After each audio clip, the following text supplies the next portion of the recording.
Councilmember Brown. You're muted.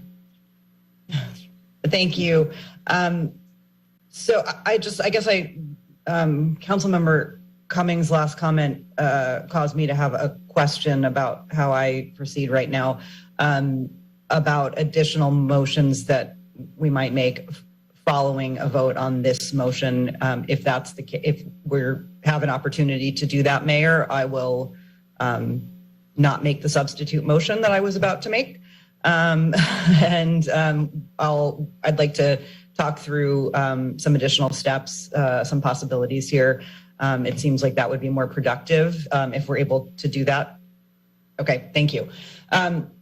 So I have many comments I'd like to make, and I'm just not gonna get into the all of the kind of details. I have pages of comments that I've put together as I've been reviewing the materials we received in the agenda report, the communications that have been coming in from various members of our community who have either relied on these services or are, have some other connection to these services that are going to be cut. And so I just want to make 2 points. One, which is a point I make every time we talk about community programs, and I'm going to say it again because Karen Delaney reminded me that we used to be the leaders in community programs funding our local nonprofit community to provide those critical services that we struggle to provide at the local government level,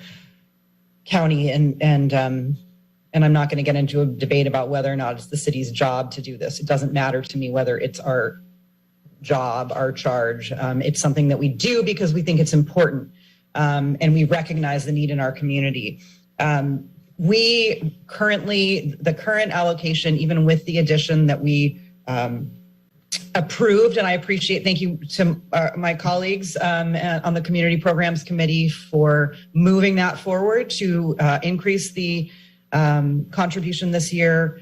But we have to remember that we used to provide 3% of our general fund used to go to community programs. 20 years ago, 25 years ago, it was $3 million. And so not even inflation adjusted, we're providing not even a third maybe of the funding that we used to provide to community programs. So the question about process and, should we, robbing Peter to pay Paul, it just makes no sense to me.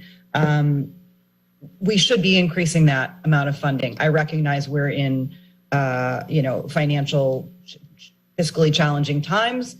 We always seem to be, whether or not the economy is good or, there's a recession, we're always in fiscally challenging times.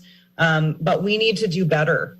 And I would like to see us find additional funding to not just explore the transition for programs that are set to lose funding, because it appears to me that there's a majority right now that's going to vote in favor of this proposal. I am not going to be doing that.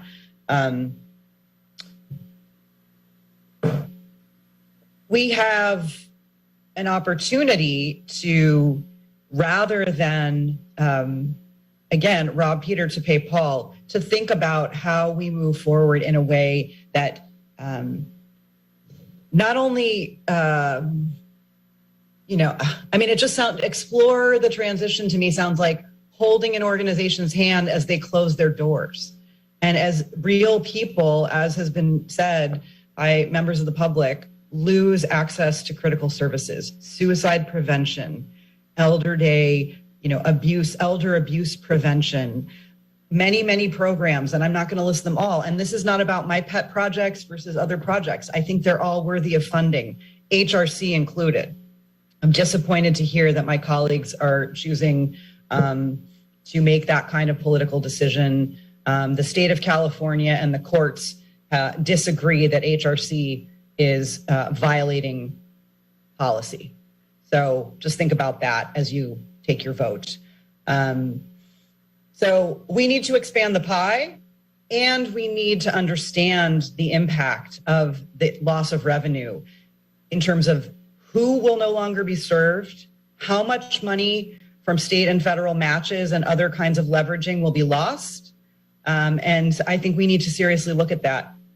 I want to see us move forward in that vein, rather than accepting beyond unacceptable outcome to a process that, yes, was approved. And I'm not suggesting that the people involved in this process didn't have the best intentions by any means. I know everybody has, and I know everybody has worked hard, but the unintended consequences are too great for me to support this recommendation today. So we need to look at the impact. We need to have that information. We actually need to understand what the impact will be of our decision before we make it.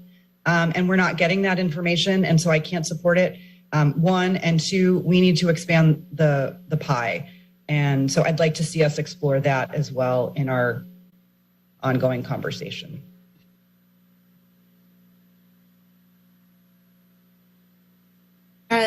Thank